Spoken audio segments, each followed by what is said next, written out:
what was your favorite, cameras in the black, moment from making this movie?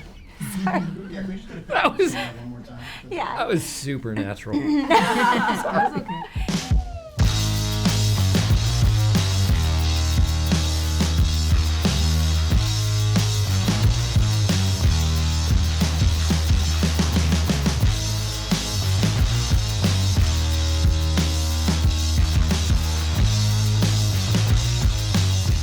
Hello and welcome to Moviefone. I'm Steve Carell here with Diane Kruger, Leslie Mann, and Janelle Monáe to talk about our new movie, Welcome to Marwen.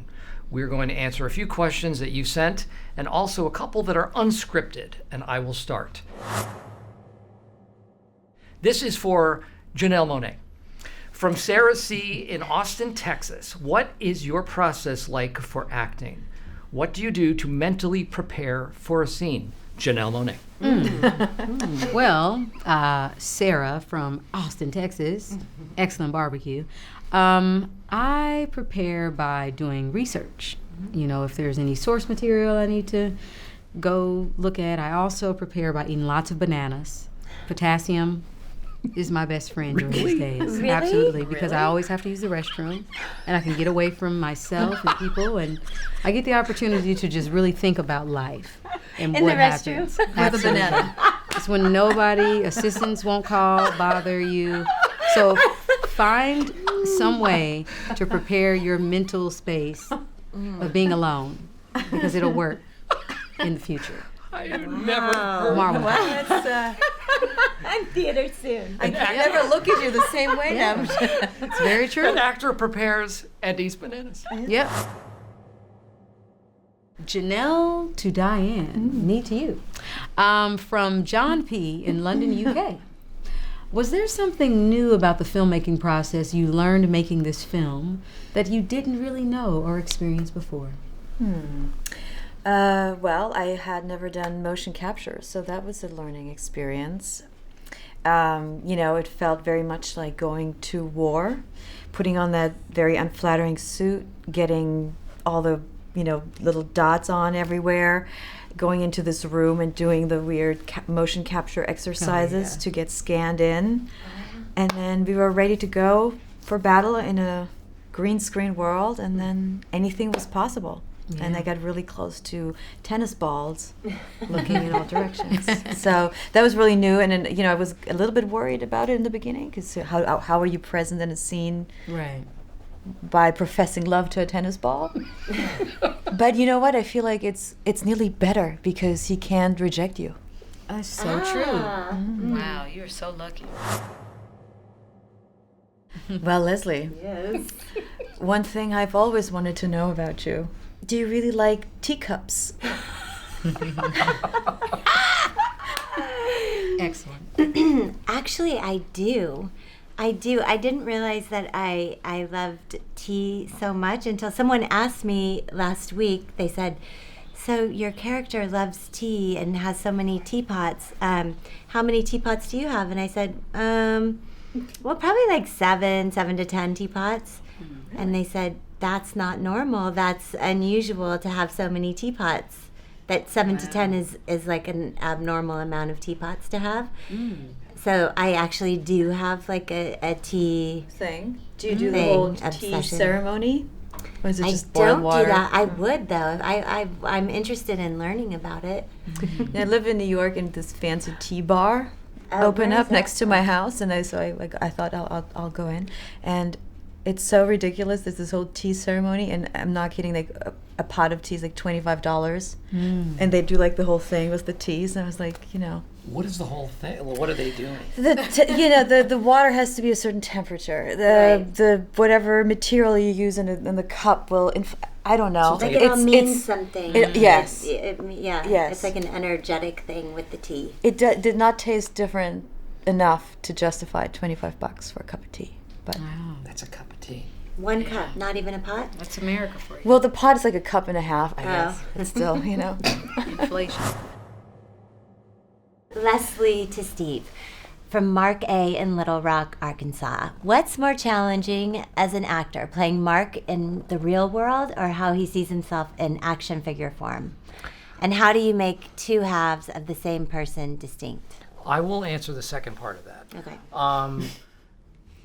The alter ego hero of Mark Hogenkamp, his name is Hoagie, is just an extension of Mark Hogenkamp. He is the most perfect heroic version of Mark Hogenkamp, from Mark Hogenkamp's imagination. So they are connected. They are the same person. They aren't completely different characters. So I tried to think, what would Mark want, in his idealized version of himself? Which was harder to play? Probably Hoagie. Yeah. Because in real life, I'm not so much of a Hoagie. I think you are. I'm not a swashbuckling, stud. I think you are. I think you're Yeah, wrong. I'm just fishing for everyone to say, no, that's true. You are a stud. Here we I go. have an unscripted question for Janelle, and this is of a highly personal nature. No, it's not.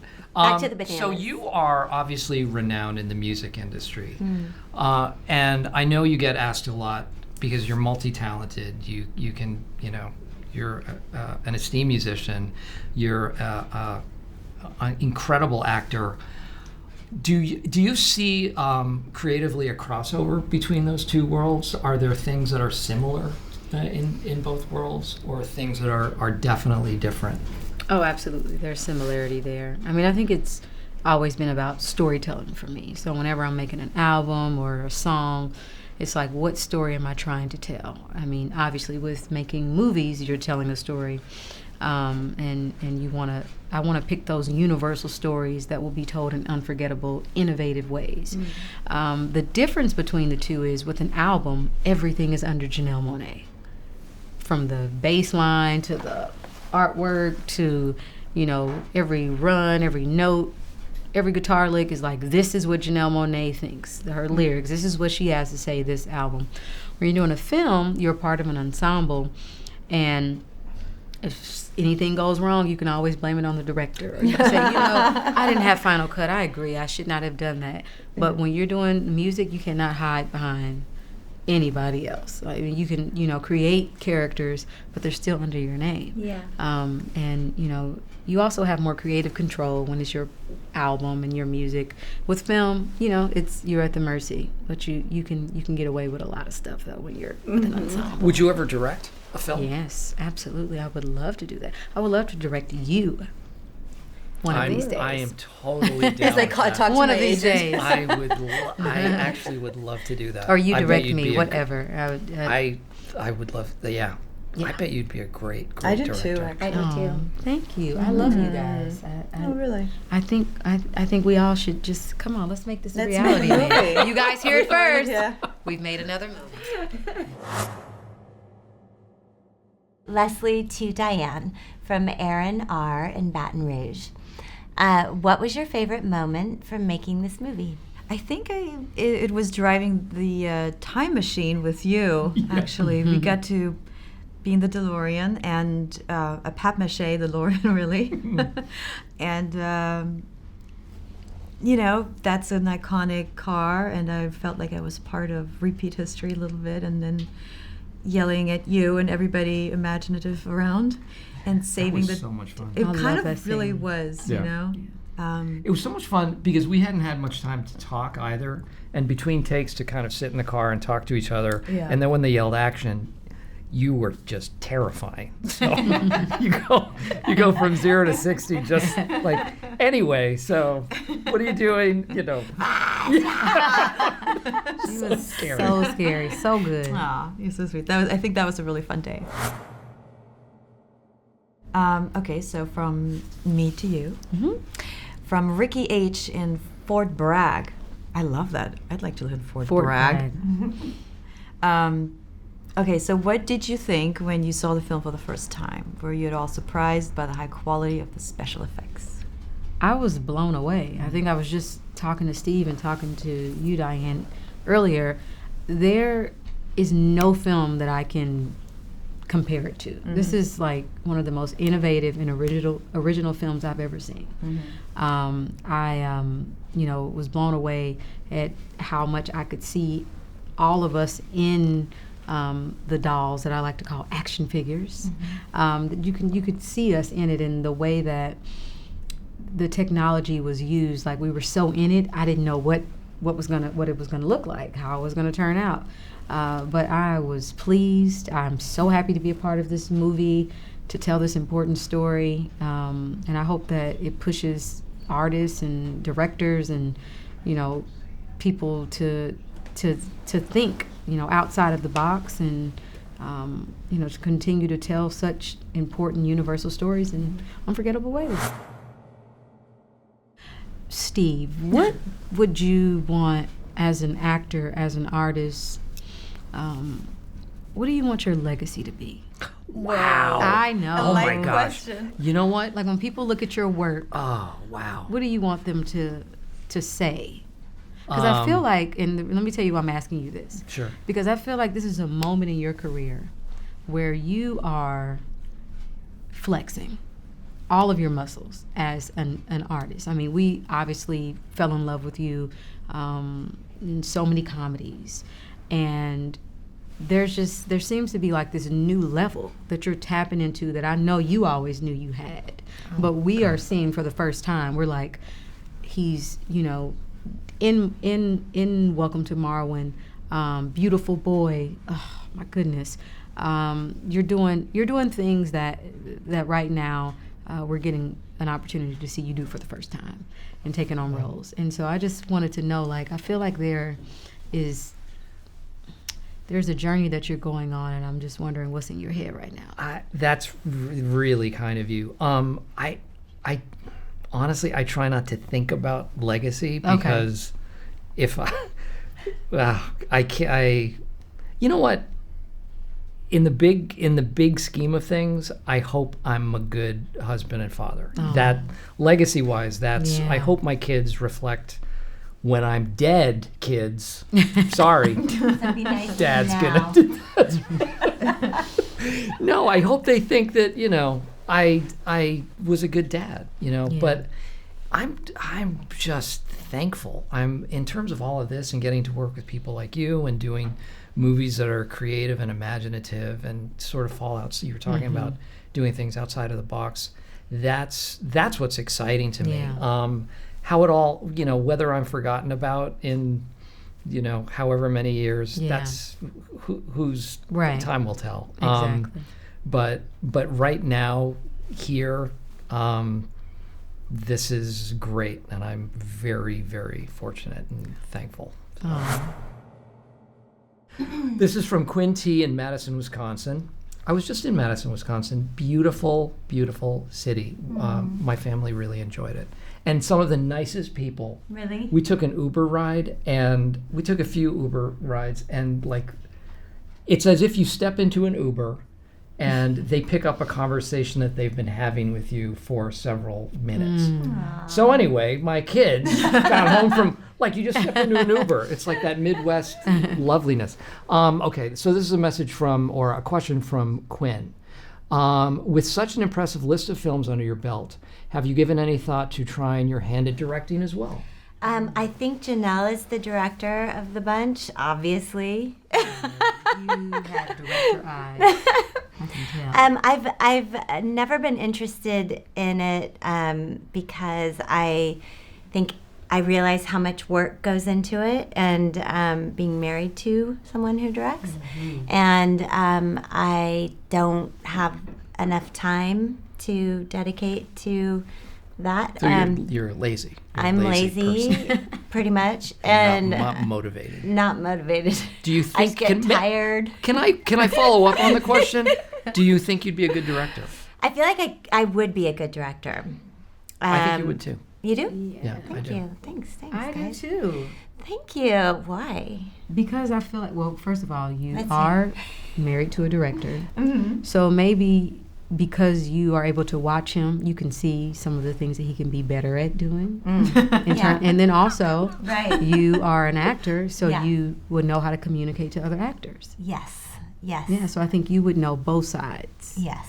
Very well. I feel like I could do it, and maybe I will one day, but I want to make sure my kids are all good and set Yeah. before I do that, because I don't think I'd be able to think about anything else. I think it would consume me, and I want to be consumed with my kids right now. To Steve, from Elena, and in Orlando, Florida. Between portraying Mark in this film, your role in The Big Short, and your recent turn in Beautiful Boy, is the prep for a role based on a real person wildly different from performing a fictional character? It's not. It's different. It's not. I don't think it's wildly different. The difference is, it's not from your imagination, and you're sort of held to a different standard. I think, because in terms of Mark, I felt a real obligation to try to get his story right, and he's become a friend of mine. Did you meet him before? Yeah, we met. Bob and I went to meet him and spend some time with him. And he's exactly what you'd hope he'd be. He's kind and generous and self-deprecating and funny and really, really humble, and doesn't understand all of this surrounding him. He doesn't know why they made a documentary and why they've made this feature about his life. It doesn't represent something, heightened to him, but to everybody else, it's really important. So I think there's a responsibility there with somebody who is existing in the world to try to get it right. And Has he seen the movie? no, he hasn't seen it. But when the first trailer came out, I got a call from him, and it was this really cryptic message. He said, "Hi, Steve, it's Mark. I saw the trailer. Could you give me a call?" And didn't let on anything. And I thought, oh, man. Oh, wow. Where's this going? Wow. And so I called him back immediately, and he said, "Okay, I've seen it 12 times. I've cried every time. I love it." Like, he loved the world. He loved what all of you guys looked like. He was so emotionally it was beautiful. And so far so good. He's such a good guy. He's been so lovely. And he actually emailed me last week and said that he's illustrating again. Because he's feeling more dexterity with his hands, so he's starting to Fantastic. actually That's do some beautiful. illustration. So yeah, That's all good, fantastic. good stuff. So, you recently became a new mom. I did, yes. Yes. Thank you. What do you think? When I had my first daughter, I struggled with I wanted to work, but I didn't want to leave her, and I really had a hard time with that. How are you feeling about that? Is that too personal? No, That's what I want to know. My first time I'm leaving her, for 2 days, and it's stressful. Yeah. But it's I think it's also amazing how much a little person can mean to you that you just met. You know what I mean? And it's it's the best thing to have that occupy your mind. And if you do that FaceTime and she recognizes, or so I think, your voice and you, because she can barely see, right? But you're like, oh, she'll remember me when I get back. So it's really sweet. Aww. So sweet. Nice. Thank you, Steve, Janelle, and Diane. And thanks to Moviefone for having us. And thanks to all of you for watching and sending in your questions. Go see our new movie, Welcome to Marwen. Well done.